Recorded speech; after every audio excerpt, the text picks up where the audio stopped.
میں صرف ایک بات کہنا چاہوں گا جو آپ کے کنکلوژن میں بھی لکھا ہے، ہندوستان کا مسلمان بن جائے یہ ملک کی تقدیر بدل جائے گی۔ ذرا اپنے اندر کی شدت کو جگائیے بھائی۔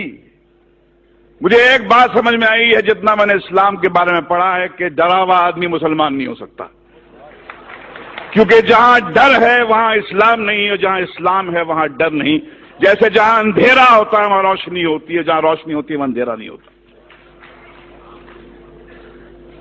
ایک حدیث مجھے ہمارے دوست محمود مدنی صاحب نے لکھوائی تھی جو میرے کمپیوٹر پہ ہے، انصر اخاک ظالمن او مظلوما،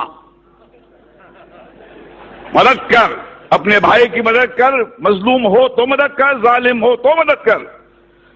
یہ حدیث جارج بش کو سنانی چاہیے، نریندر مودی کو سنانی چاہیے کہ جس مذہب کی حدیث یہ کہتی ہے کہ بھائی مظلوم کی مدد تو کر، ظالم کی مدد کر، اس کو روک، اس سے پوچھ کیوں ظلم کرتا ہے، کیا تکلیف ہے تیرے کو؟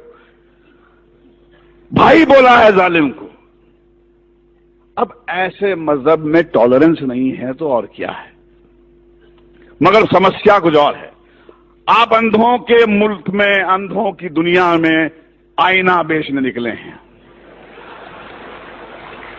دنیا کا سب سے بڑا دہشت گرد وائٹ ہاؤس میں رہتا ہے، افغانستان کی پہاڑیوں میں نہیں رہتا ہے، اور یہ پورے دنیا کی حکومتیں، یہ 6 بلین لوگ، ان کی جرت نہیں ہوتی ہے کہ جا کے اس جارج بش کو ٹیررسٹ کر کے اس کو پھانسی پہ کے تختے پہ لے جائے۔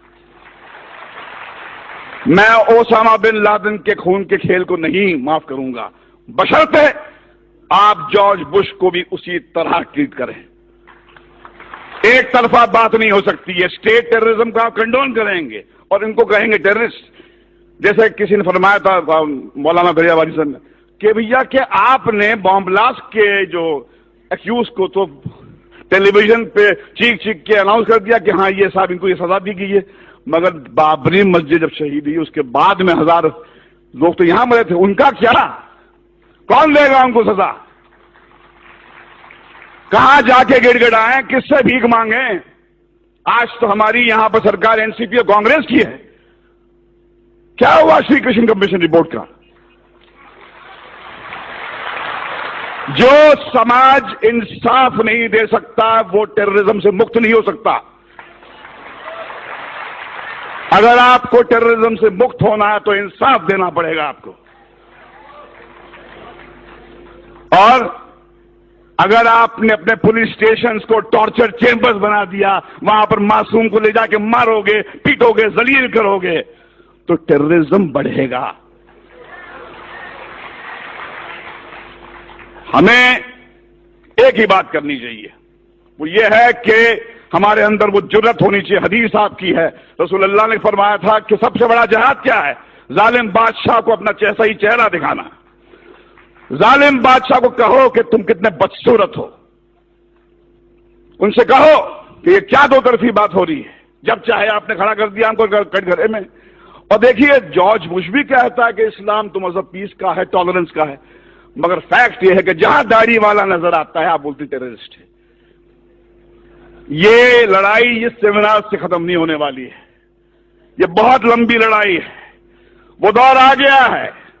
رسول اللہ نے فرمایا تھا اسلام آپ کے ہاتھ میں جلتا ہوا کوئلہ بن جائے گا، جس میں دم ہے وہ بنے مسلمان اور جیے شان سے، مگر کسی کے سامنے گڑ گڑائیے مت، کسی کے ساتھ کسی کے تلوے مت چاٹیے، کیونکہ آپ اس طاقت سے کنیکٹڈ ہیں۔ یہ ملک آپ کا ہے، اس میں آپ کے پرکھوں کا خون ہے، جو آپ کو کہتا ہے، آپ کو نیچا دکھاتا ہے، اس کو بولو باہر نکل یہاں سے، یہ آپ کا ملک ہے، یہ ہمارے آپ کا ملک ہے، اس کو ہم ٹھیک کریں گے۔ اسلاموفوبیا ہندوستان کو شوبھا نہیں دیتا، یہ ویسٹ سے میکڈونلڈ لانے والے، کوکا کولا لانے والے لوگوں کا ہو کہ اسلاموفوبیا ویسٹ میں رکھیں۔ ہندوستان جو ہے ایسا ملک ہے، میں اپنے داڑھی والے بھائیوں کے ساتھ محفوظ محسوس کرتا ہوں، ڈرتا نہیں ہوں میں۔ جب میں مسلمان بھائی کے ساتھ میں ہوتا ہوں مجھے لگتا ہے کہ یہ بچائے گا مجھے۔ چلیے مل کر آج قسم کھائیں کہ ہندوستان کے مسلمان میں وہ جذبہ جگائے جو اسلام ہے، یہ اسلام آپ کی جاگیر ہے، میری جاگیر ہے۔ ڈرا ہوا آدمی میرے بھائی مسلمان نہیں ہو سکتا ہے، اور جہاں ڈر ہے وہاں اسلام نہیں ہے، اور جہاں اسلام ہے وہاں ڈر نہیں ہے۔ اللہ حافظ۔